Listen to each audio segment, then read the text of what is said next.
Sir నమస్కారం sir. నమస్తే అండి. సార్ ఆర్ఎస్ఎస్ రాష్ట్రీయ స్వయం సేవక్ సంఘ్ సో ఇది ఏర్పాటు చేసి దాదాపు 100 ఏళ్ళు అయితే పూర్తయిపోయింది సార్. మరి ఈ నేపథ్యంలోనే అంటే ఈ ఆర్ఎస్ఎస్ యొక్క హిస్టరీ ఏంటి, దీన్ని ఎవరు ఏర్పాటు చేశారు, ఎందుకు ఏర్పాటు చేశారు, మరి ఏ ప్రధాన లక్ష్యంతో ఇది ముందుకెళ్తుంది, దీనికి సంబంధించిన కంప్లీట్ హిస్టరీ ఒకసారి మీ మాటలో చెప్తారా సార్? 26 ఏళ్ల యువకుడు అప్పటికి హెగ్డేవార్ ఆయన చేతుల మీదుగా ప్రారంభమైంది ఇది. అంటే రాష్ట్రీయ స్వయం సేవక్ సంఘ్ అనేది పెట్టడం వెనకాల ఉద్దేశం ఏంటంటే ఇది చాలా క్లియర్గా ఆయన చెప్పినటువంటి అభిప్రాయం, హిందువులకి ఒక ఆర్గనైజేషన్, ఒక సేవా సంస్థ ఉండాలి డెడికేటెడ్గా.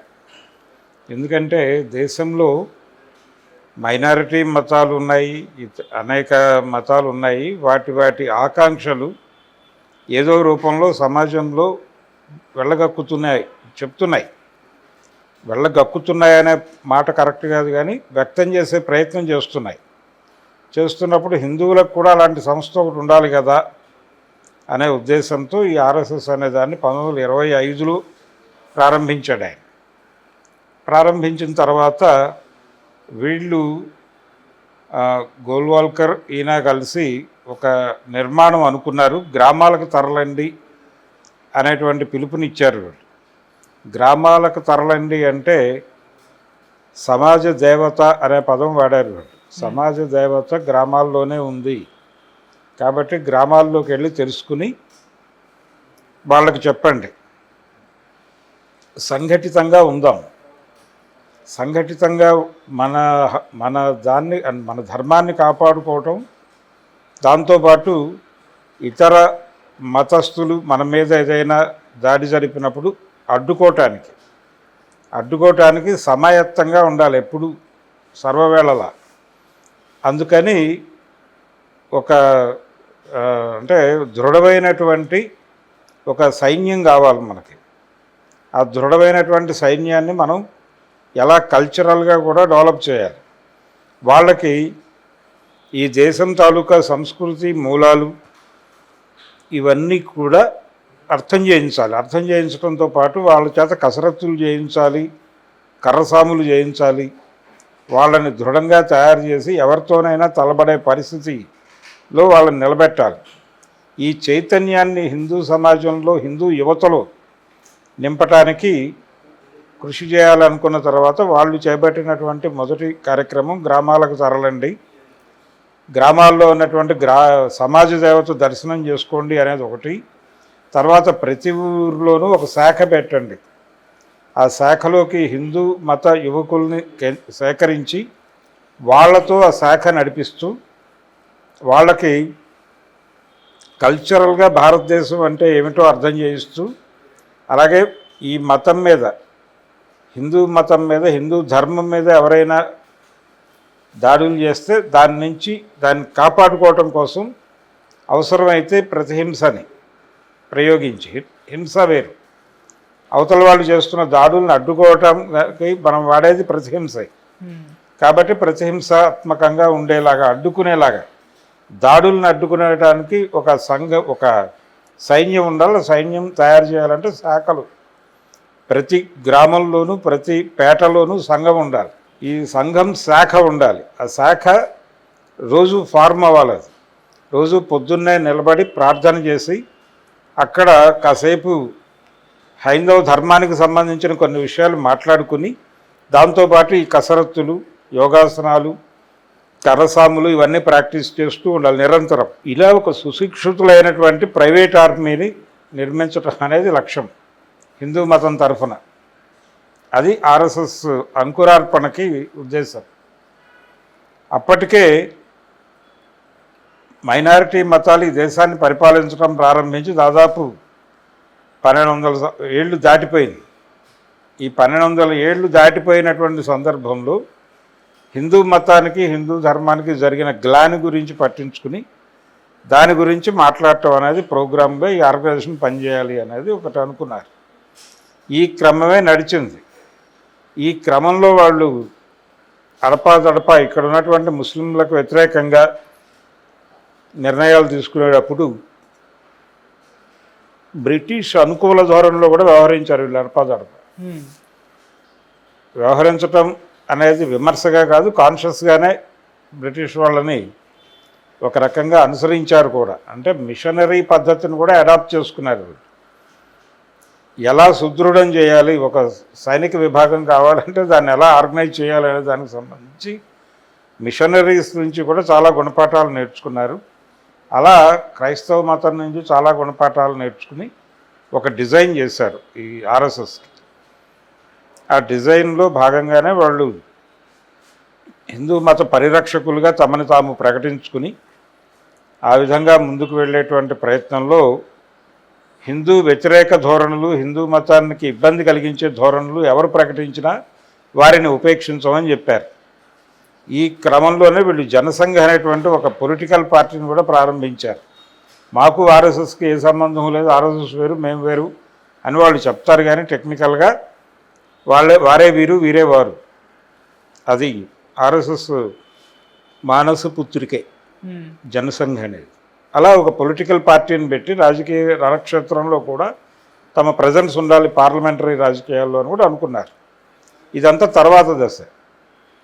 తొలి దశలో దాని ఎక్స్టెన్షను హిందూ మహాసభ అనేది ఒకటి ఏర్పాటు చేసి దాని కింద కన్సాలిడేషన్ ప్రోగ్రాములు జరిగేవి. వాళ్ళని మిలిటెంట్లుగా తీర్చిదిద్దేటువంటి కార్యక్రమం ఆర్ఎస్ఎస్ చేసేది. ఇలా బాధ్యతలు పంచుకుని ముందుకు కదిలారు.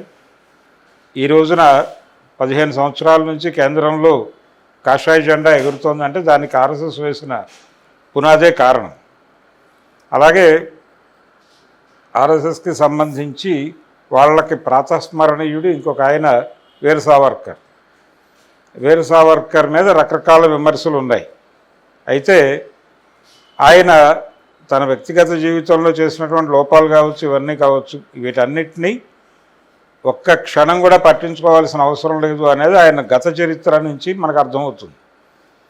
ఆయన చరిత్రలోకి వెడితే, ఆయన వ్యక్తిగత చరిత్రలోకి వెడితే, ఆయన భారతదేశంలో జరిగినటువంటి స్వతంత్ర పోరాటాల మీద ఒక విస్తారమైనటువంటి పుస్తకం రాశాడు. 1857 ఫస్ట్ రెవల్యూషన్ అని. ఫస్ట్ రెవల్యూషన్ కాదదే అంటాడు ఆయన. అంటే సిపాయిల తిరుగుబాటే మొదటి స్వతంత్ర పోరాటం అని చెప్తారు మనవాళ్ళు, కానీ అది తప్పు అనేది సావర్కర్ గారి అభిప్రాయం.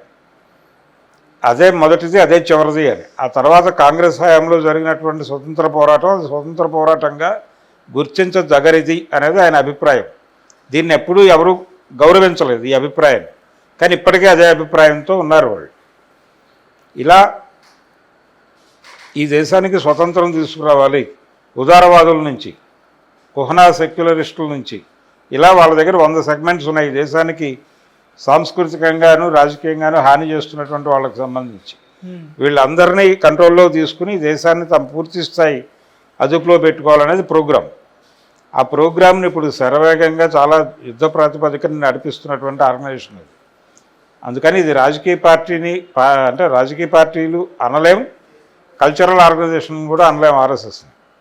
అలా దానికి అది ఒక ప్రత్యేకమైనటువంటి ఒక ఎంటిటీ.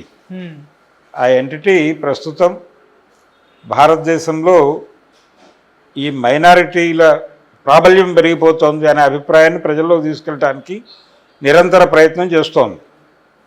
అందుకోసం రకరకాల రెఫరెన్స్లు ఇస్తారు, వాళ్ళు డేటా కలెక్ట్ చేస్తారు, రోడ్డు మీదకు పంపు చేస్తారు, ఇలా రకరకాలు. గాంధీ గారి మీద కూడా వీళ్ళ ద్వేషం ఏమిటి, గాంధీని హత్య చేసింది ఆర్ఎస్ఎస్ వాళ్ళే.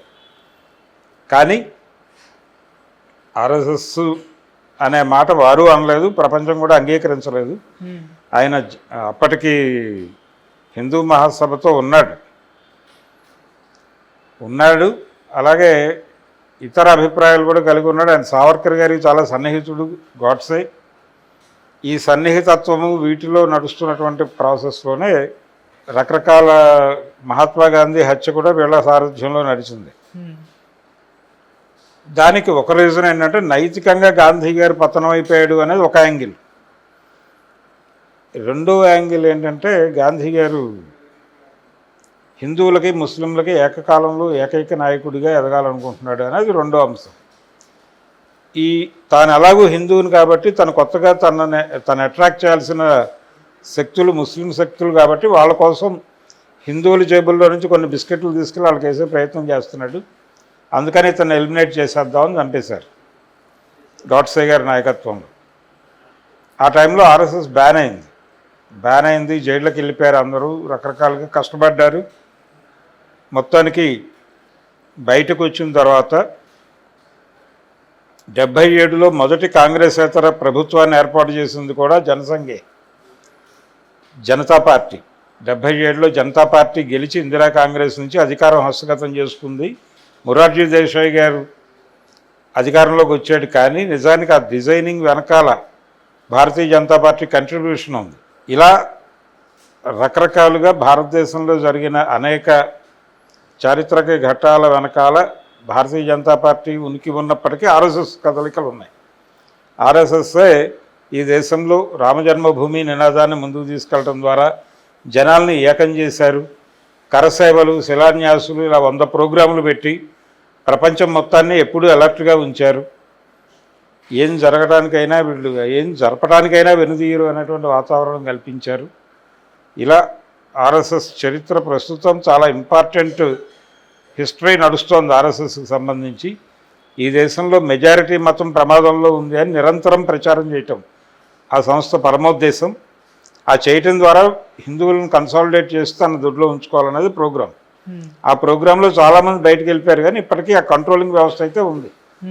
అందుకని ఈ కంట్రోలింగ్ వ్యవహారాలకు సంబంధించినటువంటి ఛాంపియన్షిప్ వీళ్ళకి ఇచ్చి తీరాలి. Okay sir, thank you so much sir. Thank you.